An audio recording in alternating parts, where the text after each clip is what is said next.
Yes, absolutely. Well, they're working. Bush was a puppet, and so is Obama. Very well trained, and he's doing an excellent job. What he's supposed to do for the elitists, and I don't know.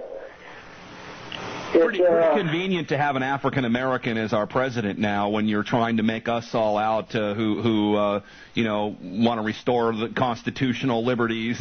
Those of us out here who talk about the federal government, and now you can't talk about them, or you're a racist, or you can't talk about what Israel and AIPAC and the Mossad are doing, or you're a racist. I mean, they seem to really be clamping down on what you can say. In fact, right now they're voting on some hate speech legislation as we speak, so it will be a crime if you say certain things, or if you incite people like James Von Bruin to do the things that they do. But then again, I mean, the more things change, the more they stay the same. Is that what Obama meant when he was running for change? Well, Obama has, like Jesse Ventura said, fudged on everything he said he was going to do. And he will continue fudging. He is one purpose only, and that is to destroy this country and what it stands for. And they're doing a good job of it. And until, I'm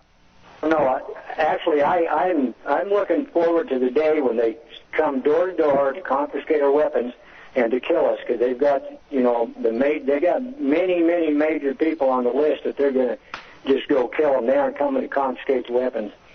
And when that happens, it's on then. And in this country, the old Mad Max movies, Mel Gibson, I can see that happening in this country, or Red Dawn type stuff.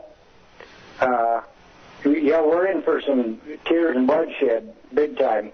And I just tell people to buck up and just do the best they can to prepare and be prepared to help themselves and their friends and families, because we are. It's either that or just get in line and go to the camp. And Aaron Zellman with the JPFO, he told me one time, he said, Weaver, he says, tell you one thing, he says, I'm not getting on a train for nobody without a fight. And I believe that. I said, well, I'll go back to back with you on that one. I don't know. I don't even know how much of that is necessary. They're obviously reducing us to a third world nation. This is part of global parity that the Brzezinskis and the Kissingers and the Rockefellers have wanted to see come to this country for a long time, to even out, to flatten the earth, to bring us down to the stature of the rest of the world. But when I hear about camps and all of that, I mean, we look at Katrina. I mean, they didn't have to have FEMA camps. They just put you in the Superdome and held you with armed guards. And then I think about all the people out there who have these prison camps of the mind. Their homes are their camps. The grids set up in the cities are camps. The reliance on all of their goods and services and handouts and mandates all seem to me to be, I think we are a giant prison camp right now, the whole country. Actually, when you look at it that way, you're absolutely right. People are totally reliant on somebody else to do everything for them. 50 years ago, there were still plenty of people, or 60, 70 years ago, a much more agrarian society, people that everybody had a garden. When I was a kid growing up, everybody had a garden and canned food and all that and got prepared for the winter. And nowadays, no, they just rely that grocery store is going to be open again tomorrow. And when they shut them down, that's when they'll come and say, well, you're going to do this and that, and they'll jump in line to do it for a hamburger. Well, I know where you're at. Everybody's storing food and bullets, so you better believe it. You're probably going to be one of the last cities to fall, or one of the last. I mean, here in Texas, I think we do okay, but then here I am in San Francisco of Texas, here in Austin, Texas. So, yes. I don't know, man, but we have watched as people storing food have been busted and the food been confiscated. I mean, it sounds like a dialogue coming right out of Rex 84, doesn't it? I know you're familiar with Rex 84, where it's illegal to store food, where the military can come take over your property, your house, your cars, whatever they need in order to keep order. Yes. I don't know if it's going to get that bad, but maybe it doesn't have to. Just the fear of that seemed to keep people almost paralyzed, doesn't it? Yes. I've heard also that they're arresting people for trying to buy and trade or sell with silver and gold and things too. And it's just ridiculous. Here's the thing.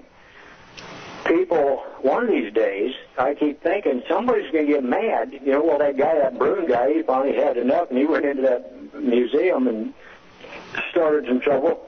But it's because, you know, he's lived all these years, and he's been pushed so far, and he said, to heck with it. He finally went and did something, you know, about what he believed in.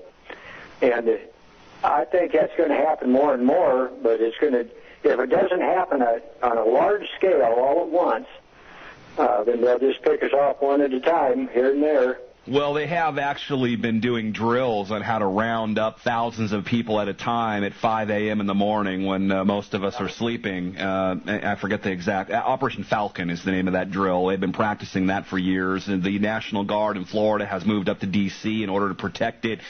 We've got our contacts in SWAT and FEMA that say they are getting ready for a mass civil unrest. It wouldn't surprise me if the Glenn Becks of the world, I don't know if you watch that kind of TV, but the Wile E. Coyote, you know, instigators out there will push people into rebellion, much like we see going on right now with the phony revolution in Iran, in order to get them out on the streets so that they can start making examples out of people. It almost seems like, you know, we should have learned from Ruby Ridge, Randy, and from your case. We should have learned from that exactly, you know, what kind of powers the government will take if they're unchecked. Yet we seem to be going not only back to that point, but even to a more abusive point by the military and the corporate security guards employed by the federal government. I think we're actually going backwards now. Well, I think that when it comes down to this final survival stage, it's going to be on a local level. May as well forget about Washington, D.C. and what they're doing out there. We can't touch them, boys, because they got the military there to back them up all the way. And talking about National Guard troops, we're having a whole contingent of Iowa National Guard troops. They've already got the Hilton Hotel. The whole thing's rented out to them in August, month of August.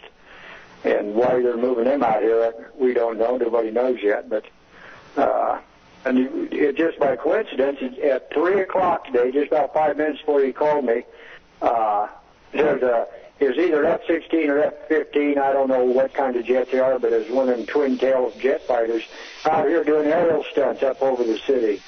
And that's the first time I've seen one of those jet fighters in this area. And this sucker he started out low coming across the valley, and then he did a straight-up shot. He was doing some barrel rolls, and he was just one of them show-off deals. Stay with us, Randy. We'll come back. We'll finish this up, folks. You're listening to Deadline Live, AmericanFreedomRadio.com. Randy Weaver, our guest. Stay tuned.